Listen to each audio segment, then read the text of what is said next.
Universidad Abierta y a Distancia de México, UNAD.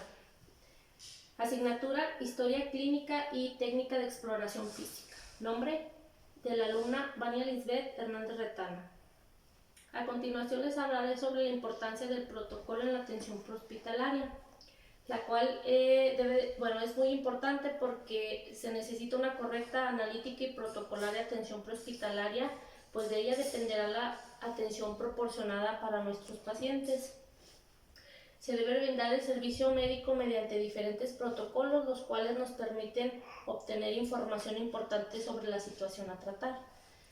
Esto va desde la evaluación de la escena hasta el transporte a nuestros pacientes hasta el hospital.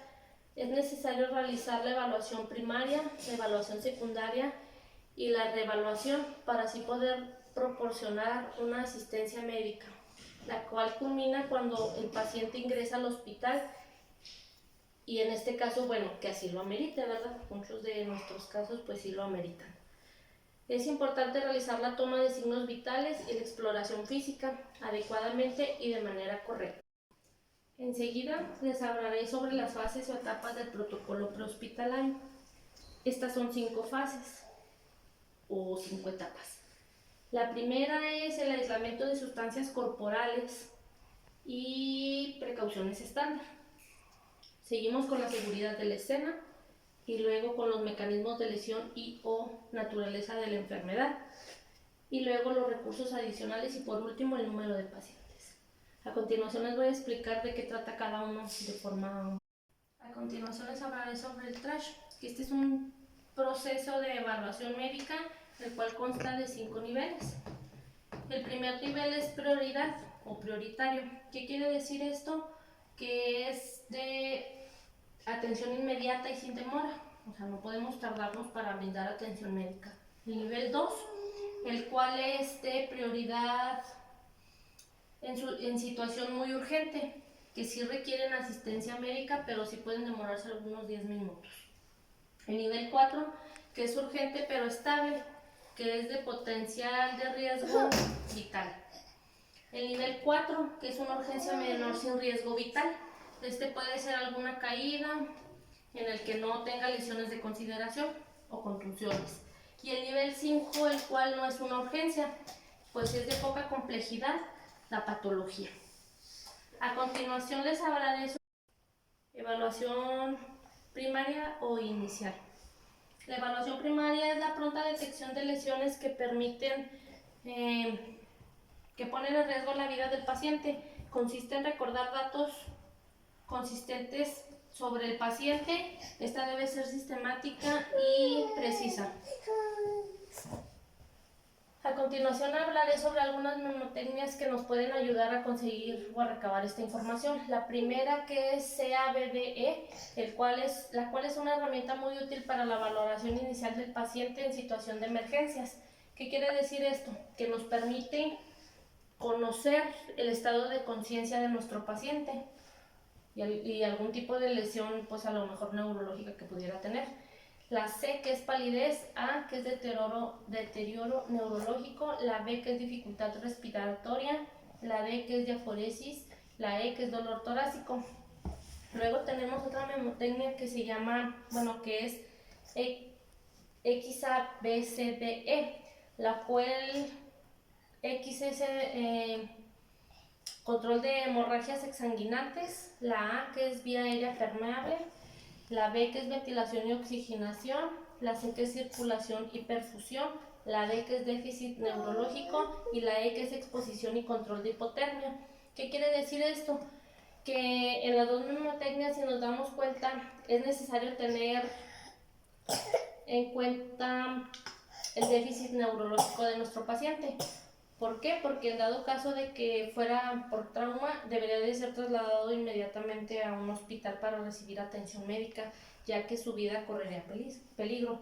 Igual si contara con alguna hemorragia o su vía aérea no estuviera permeable. Luego sigue la evaluación del estado de conciencia, la cual sirve para evaluar el estado de conciencia de nuestro paciente y permite saber cómo se encuentra neurológicamente el paciente, que es lo que comentaba con las mnemotecnias. Mediante la mnemotecnia ABDI la cual A se encuentra que es alerta, la B que responde a estímulos verbales, que le puede hablar y contesta, la D que responde a estímulos dolorosos, cuando el paciente le hablamos tal vez y no responde, bueno, no está alerta y no tiene estímulo verbal, pues tendemos a dar un pequeño pellizconcito para ver si tiene estímulo, ¿verdad? Para ver si responde este estímulo. Y la I, que es que el paciente está inconsciente. A continuación también hablaré sobre la evaluación de la circulación. Este es importante. Bueno, todas las evaluaciones son importantes, de diferente manera, pero todas tienen que realizarse al paciente para poder pues salvar su vida y por saber qué lesiones tiene, cómo se encuentra su estado.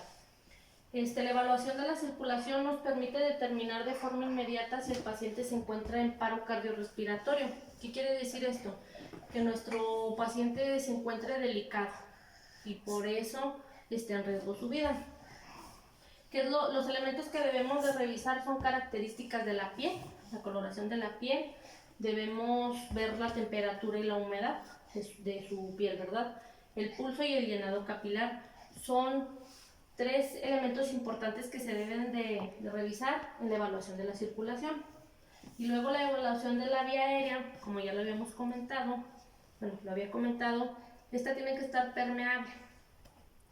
Si no está permeable, pues hay que buscar cuerpos extraños que obstruyan esta vía. Entonces se debe buscar que la vía aérea esté abierta y sin riesgo de obstrucción y debe de mantenerse, pues sí, o sea, con permeabilidad.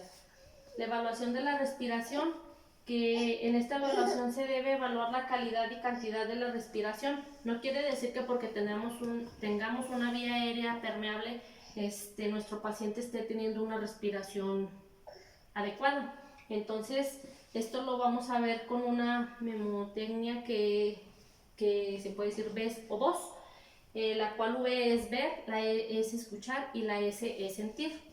Entonces, mediante estas mnemotecnias nos podemos ir fijando, nos podemos ir dando cuenta del estado y conciencia de nuestro paciente, la respiración, cómo está su vía aérea, cómo está bueno, si no tiene, en dado caso que tuviera hemorragia, pues hay que controlarla y para esto son estas mnemotecnias. La escala de coma de Glasgow. Esta es una escala de aplicación neurológica que permite medir el nivel de conciencia de nuestro paciente. Su escala de evaluación es numérica, que es del 1 al 6 como escala numérica y está basada en tres elementos, que es la apertura de ojos, la respuesta verbal y la respuesta motora. La escala de dolor se mide mediante la escala visual analógica y consta de una línea con dos extremos. Es una medida como la más objetiva y se clasifica del 0 al 10, siendo 10 el peor dolor. La evaluación rápida del trauma, del evento traumático, se puede realizar en el sitio del incidente o durante el transporte al hospital o traslado. Muchas de las veces se realiza así porque nuestro paciente requiere de una atención pues hospitalaria ya y pues no se puede revisar allí y pues por eso se hace la evaluación en el transcurso al hospital. Primero se realiza la evaluación rápida del trauma, como lo mencioné, y luego el interrogatorio sample y la toma de signos vitales para posteriormente que se reevalúe la decisión de transporte, pero pues muchas de las veces ya llevamos transportado al paciente para su atención. Luego la evaluación CALPE, que si es el que el paciente sufra alguna alteración donde se debe realizar primero el interrogatorio del padecimiento actual, luego la historia sample, que enseguida les comentaré cómo se realiza, la evaluación clínica enfocada, el registro de signos vitales y por último se reevalúa la decisión de transporte. Varía con lo que es la evaluación rápida del trauma, varía ahí nada más. La clasificación del paciente, depende del riesgo de vida que presente. Existen 4 códigos: el código rojo, el código amarillo, código verde y por último el código negro o blanco. En el código rojo, que pertenece al primer orden de transporte por riesgo potencial. que esto es básicamente cuando está en peligro la vida de nuestro paciente o que tiene, por ejemplo, algún traumatismo craneoencefálico que requiere de atención inmediata. El código amarillo, ellos son pacientes urgentes pero que pueden esperar y son el segundo orden de transporte. El código verde, que son pacientes con lesiones leves que ponen a corto plazo en riesgo su vida o función de algún órgano, y ellos se transportan en tercer lugar. Y por último tenemos al código negro blanco, los cuales son pacientes que están lesionados pues de consideración o que están en estado agónico, o pudiera ser que ya hayan fallecido y se les asigna el color o código porque ya no se transporta. La hipótesis diagnóstica se realiza a partir del discurso del paciente, las evidencias clínicas y la información de las personas externas. ¿Qué quiere decir esto? Que las personas que estén allí nos pueden proporcionar información sobre el paciente para crear nuestra hipótesis diagnóstica, ¿verdad? O sobre lo que el paciente nos comenta en cuanto siente o en cuanto pues nosotros notemos también. Se debe observar la respuesta del paciente al tratamiento y se puede modificar la hipótesis y administración de tratamiento conforme al hallazgo. ¿Qué quiere decir esto? Que si vemos que tal vez que el paciente no le está funcionando el tratamiento que le hemos proporcionado, se puede cambiar y brindarle uno diferente. La evaluación secundaria es un examen completo de cabeza a los pies, y vamos en busca de lesiones que amenazan y son potencialmente graves. Los signos vitales son parámetros clínicos que reflejan el estado fisiológico del cuerpo humano y se pueden percibir y medir, como el pulso, la temperatura, la frecuencia respiratoria, la tensión arterial, el llenado capilar, el reflejo pupilar, y la oximetría. A continuación les hablaré sobre un pedacito sobre cada uno, como la definición del concepto. El pulso, que es una serie de pulsaciones de la sangre que resulta de la expansión y concentración regular de las arterias. La temperatura, que se mantiene a través del equilibrio entre el calor generado y el calor perdido.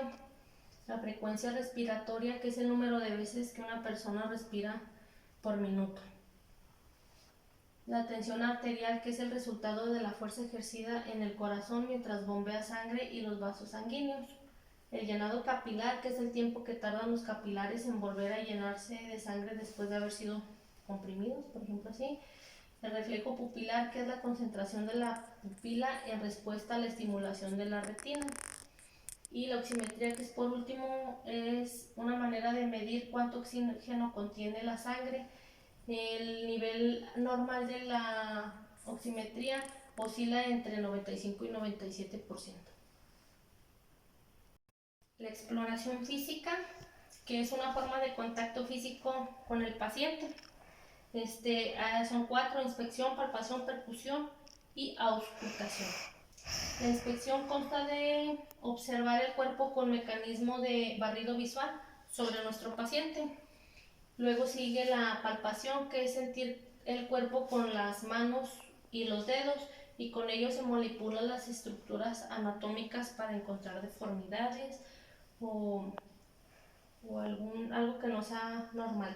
La percusión consiste en golpear un objeto contra otro produciendo una vibración y por consiguiente la producción de ondas sensoriales, como por ejemplo cuando nos pegan en la rodilla y tendemos a reaccionar de esta manera. Y la auscultación, que se realiza con el estetoscopio, ya que aumenta diversos sonidos del cuerpo como la respiración, los latidos cardíacos y el peristalismo, y se puede distinguir de lo normal y lo anormal.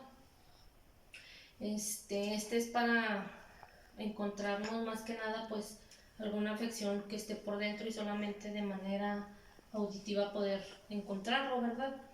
La evaluación enfocada, que su propósito es determinar en poco tiempo alguna alteración que pueda poner en riesgo a mediano plazo la vida de nuestro paciente. Para esto vamos a revisar la cabeza, el cuello y la columna cervical primero. posteriormente el ruido torácico y los campos pulmonares enseguida, luego el abdomen, la pelvis, las extremidades y por último las partes posteriores del cuerpo. Esto que es que está desglosado por aparatos y sistemas, o sea, todo se va a revisar, pero pues por partes. Ahora les hablaré sobre la historia sample, que esta memotecnia nos facilita la obtención de información centrada en el evento, que es como comentaba al principio, que nos ayuda a recabar información sobre nuestro paciente.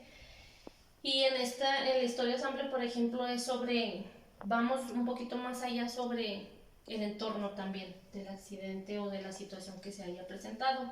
Por ejemplo, lo que es sample es S, que es signos y síntomas.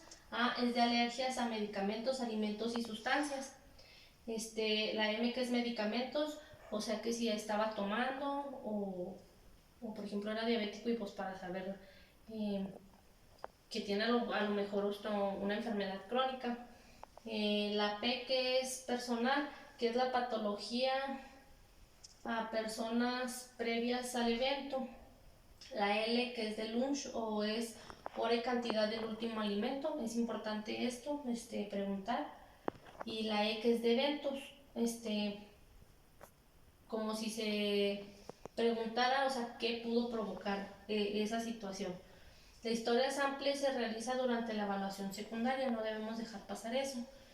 La reevaluación y el transporte son los primeros indicadores de deterioro o mejoría de nuestro paciente. El paciente puede caer en inconsciencia o recuperar el estado de alerta. Y se usa la memotecnia CAP, que es signos de circulación, permeabilidad de la vía aérea y la calidad y ritmo de la ventilación. La reevaluación de la atención y la prioridad del paciente es importante. Se debe reevaluar la prioridad del paciente, ya que es probable que se modifique la gravedad y si hay deterioro, no detectar oportunamente que el paciente se nos deterioró, o sea, si no lo revisamos bien, y tendrá pocas probabilidades de sobrevivir. Por eso es importante cada una de los signos y síntomas, cada una de las memotecnias que utilizamos para ver el estado de conciencia, la permeabilidad, control de hemorragias, que se hagan adecuadamente y como deben de ser, porque o sea, cualquier errorcito nos puede costar la vida de nuestro paciente. Y por último, ¿qué es la entrega del paciente? Este es el proceso de tiempo real donde se informa sobre la asistencia, los cuidados y el tratamiento que se le brindó a nuestro paciente, pues sí, o sea, hasta que llegó al hospital. Es importante que nosotros brindemos esta información al médico, enfermero, paramédico que nos reciba, porque de ello depende pues el tratamiento siguiente que se le vaya a dar a nuestro paciente. A mí me pasa que aquí donde vivo, no hay transporte y nosotros los transportamos, entonces está a 4 horas de la ciudad. Entonces lo que hacemos es salimos con él, avisamos por radio o en cuanto empieza a agarrar la señal, porque no existe la señal aquí donde vivo, hablamos a la ambulancia y ya pues nos intercepta o nos encuentra, y ya cuando llegamos con ellos pues le brindamos toda la información del tratamiento que le dimos aquí, de lo que hicimos por el paciente, medicamento que usamos y de cómo ese paciente pues tal vez llegó aquí a la clínica, a la unidad médica, o nosotros salimos al campo en busca de él, porque pues de él o ella sí sucedió ahí el accidente, ¿verdad? Los elementos que se necesitan para determinar la información crítica debe de ser siempre comunicada durante las entregas, que es lo que mencionaba yo en un momento. O sea, yo me voy y cuando lo entrego a la ambulancia pues brindo la información correspondiente y ya de ahí se encarga el paramédico de informar al hospital a donde lo trasladen, ¿verdad? La entrega del FRAP, que es el documento que debemos de entregar siempre con toda la información recabada y con todos los elementos que debe de llevar. Asegurarse de que el receptor reciba la información del paciente. Es muy importante que no dejemos de avisarle y ponerle al tanto de lo que administramos y del tratamiento y o sea, de cómo fue que lo atendimos. Nombre, edad, diagnóstico, alergias, estatus del código RCP en caso de que se necesitara, la lista de medicamentos que usamos, y los procedimientos técnicos y aplicados durante la evaluación y traslado de nuestro paciente. Es necesario comentarles todo, o sea, toda la información necesaria y que sabemos que debemos de brindar para que nuestro paciente tenga una adecuada atención.